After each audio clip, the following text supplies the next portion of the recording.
जजों को एक मिनट किया जाता है। सर 30 सेकंड के लिए, 20 सेकंड चलिए। 30।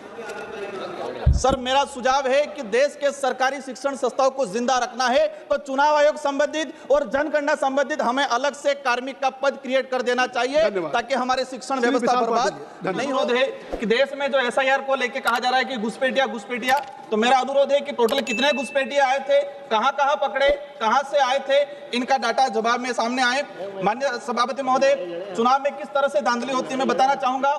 मेरे संसदीय क्षेत्र बांसवाड़ा के अंदर मेरे सेम नाम से 2 राजकुमार खड़े किए, मेरा सेम फेस उन नॉमिनेशन के अंदर उन्होंने एडिट करके लगाया और मेरी पार्टी का सेम सिंबल लगाया और 1,20,000 वोट मेरे नाम से लेके वो राजकुमार आज तक मैं ढूंढ रहा हूं, मुझे नहीं मिले।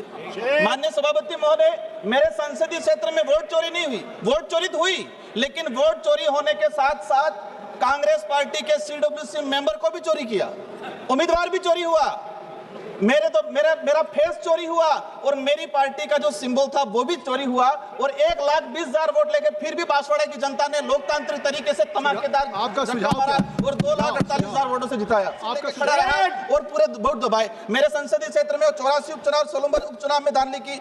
मेरा आपसे अनुरोध है कि इलेक्ट्रॉनिक कोई भी वस्तु हो हैंग हो सकती है तो फिर ईवीएम हैंग क्यों नहीं हो सकता है? लगता है कि उसका वोट सच मायने में रखता है, आइए हम सब मिलकर ये सुनिश्चित करें कि हमारा चुनाव तंत्र विश्व का सबसे स्वच्छ, पारदर्शी और विश्वसनीय तंत्र बने। राजकुमार रोड जी, धन्यवाद सभापति महोदय।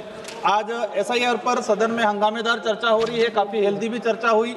मैं विशेषकर कम ही समय लूंगा, मैं कोशिश करूंगा कि कम समय मेरी बात रखूं। मेरा विशेषकर सत्ता पक्ष के साथियों से अनुरोध है कि देश में जो एसआईआर को लेकर कहा जा रहा है कि घुसपैठिया, तो मेरा अनुरोध है कि टोटल कितने घुसपैठिया आए थे, कहां पकड़े, कहां से आए थे, इनका डाटा जवाब में सामने आए।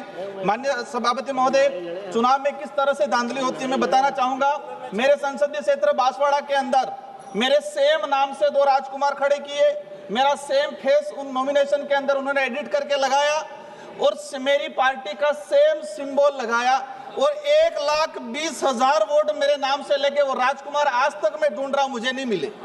माननीय सभापति महोदय, मेरे संसदीय क्षेत्र में वोट चोरी नहीं हुई, वोट चोरी हुई, लेकिन वोट चोरी होने के साथ साथ कांग्रेस पार्टी के सीडब्ल्यूसी मेंबर को भी चोरी किया, उम्मीदवार भी चोरी हुआ, मेरा फेस चोरी हुआ और मेरी पार्टी का जो सिंबल था वो भी चोरी हुआ और 1,20,000 वोट लेके फिर भी बांसवाड़ा की जनता ने लोकतांत्रिक तरीके से धमाकेदार आपका सुझाव और 2,48,000 वोटों से जिताया। आपका सुझाव क्या है? माननीय सभापति महोदय, मैं कहना चाहूंगा कि जिस तरह से लोकतंत्र की हत्या की जा रही है, दाहोद के अंदर बीजेपी के नेता ने बूथ कैप्चरिंग करके लोगों की लाइन खड़ी थी, वो ईवीएम मशीन लेके खड़ा रहा और पूरे वोट दबाए। मेरे संसदीय क्षेत्र में 84 उपचुनाव, सोलंबर उपचुनाव में धांधली की।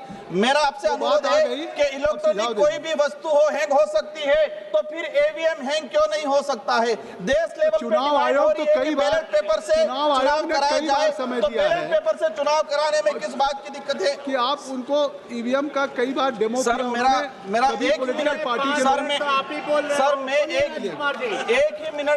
ही मिनट में अपनी बात को रखना चाहूंगा कि कोरोना काल में जिस तरह से प्रभाव पड़ा था, इसी तरह इस एसआईआर की वजह से शिक्षा पे प्रभाव पड़ा। अधिकतर शिक्षक कर्मचारी लगाए। मेरा निवेदन है आपके माध्यम से कि देश के सरकारी शिक्षण संस्थाओं। इस अवसर के लिए धन्यवाद सभापति महोदय। दुनिया में कई देशों में उदाहरण Brazil, Mexico, Argentina election commissioner judiciary में से चुना जाते हैं। दक्षिण अफ्रीका और अन्य देशों में चुनाव आयुक्त चुनने की समिति में जजों को नियुक्त किया जाता है। सर 30 सेकंड के लिए, 20 सेकंड चलिए। 30। सर मेरा सुझाव है कि देश के सरकारी शिक्षण संस्थाओं को जिंदा रखना है तो चुनाव आयोग संबंधित और जनगणना संबंधित हमें अलग से कार्मिक का पद क्रिएट कर देना चाहिए ताकि हमारे शिक्षण व्यवस्था बर्बाद नहीं हो और हम चाहेंगे कि जवाब में आए कि कितने। इस अवसर के लिए धन्यवाद सभापति महोदय। दुनिया की कई देशों में उदाहरण Brazil, Mexico, Argentina election commissioner judiciary में से चुना जाता है। दक्षिण अफ्रीका अन्य देशों में चुनाव आयुक्त चुनने की समिति में जज नियुक्त किए जाते हैं। हमारे देश